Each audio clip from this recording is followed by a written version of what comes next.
बेला में सुबह सुबह भगवान श्री कृष्ण को याद करते हुए सूरदास जी के दूसरे पद को, जो कि वात्सल्य रस से ओतप्रोत है और मातृत्व स्नेह से भरा हुआ है, वह सुंदर कविता आपके समक्ष में रखने जा रहा हूँ। आप थोड़ा ध्यान से सुने। ये इस पद में सूरदास बता रहे हैं कि श्याम भोजन कर रहे हैं, कहाँ भोजन कर रहे हैं, कैसे भोजन कर रहे हैं, क्या भोजन कर रहे हैं।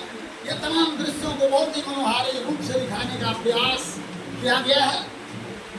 कहते हैं कि जेवत श्याम नंद की कन्या, जेवत श्याम नंद की कन्या। जेवत मतलब भोजन करना, श्याम मतलब श्री कृष्ण, और नंद मतलब नंद बाबा, और कन्या मतलब गोद। यहाँ ब्रज भाषा में कन्या कहा जाता है गोद को, अर्थ का अनर्थ न लगा है ना।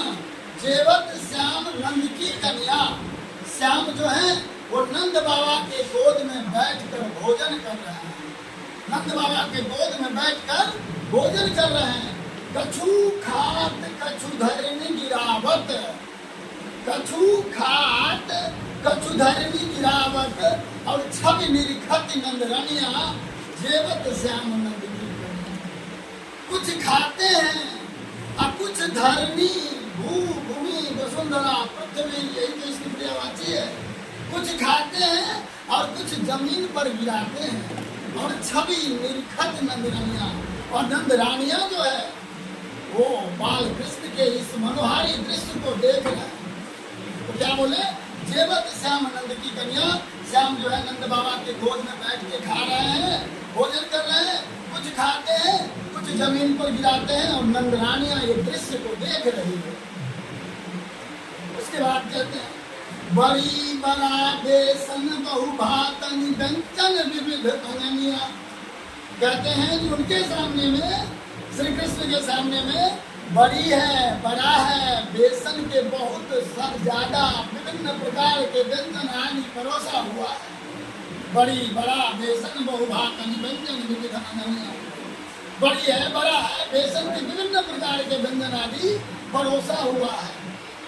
और दारत खात लेत अपने कर, वो अपने ही कर से, कर मतलब हाथ, वो नंद बाबा के हाथ से नहीं बल्कि अपने ही हाथ से निकाल कर मुख में डालते हैं, भोजन करते हैं।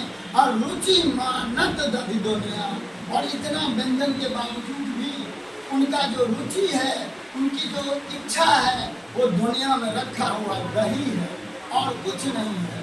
अब कैसे खाते हैं, क्या क्या खाते हैं, तो मिश्री दही माखन मिश्रित कर, मिश्री दही माखन मिश्रित कर, मुख नावत छवि धनिया।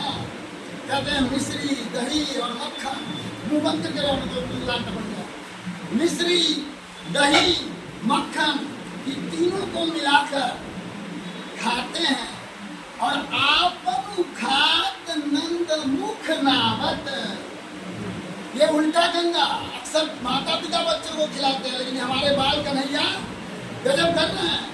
आपन खात नंद मुख नावत, अपने तो खाते ही हैं, नंद बाबा को भी खिलाते हैं। असोच अभी कहत न बने, है ना। सूरदास कहते हैं जो ये दृश्य मुझे कहते हुए नहीं बन पड़ रहा है, इतना मनोहारी दृश्य है ना। अब भोजन कर नंद आचमन लिंधो अमानत सूरज छमिया। भोजन करके नंद आचमन कर रहे हैं। और सूरदास कहते हैं कि काश वो जूठा मुझे मिल जाता तो मेरा तो तकदीर ही बदल जाता। एक गीत भी है, राधे तेरे चरणों की कोई धूल जो मिल जाए, सच कहता हूँ राधे तकदीर बदल जाए।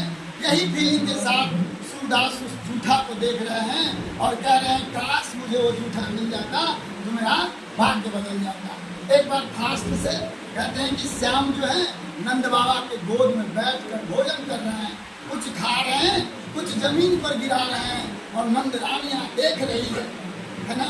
उनके सामने में बड़ी है, बड़ा है, बहुत प्रकार के व्यंजन आदि परोसा हुआ है, लेकिन उनका जो रुचि है दुनिया में रखा हुआ दही पर है।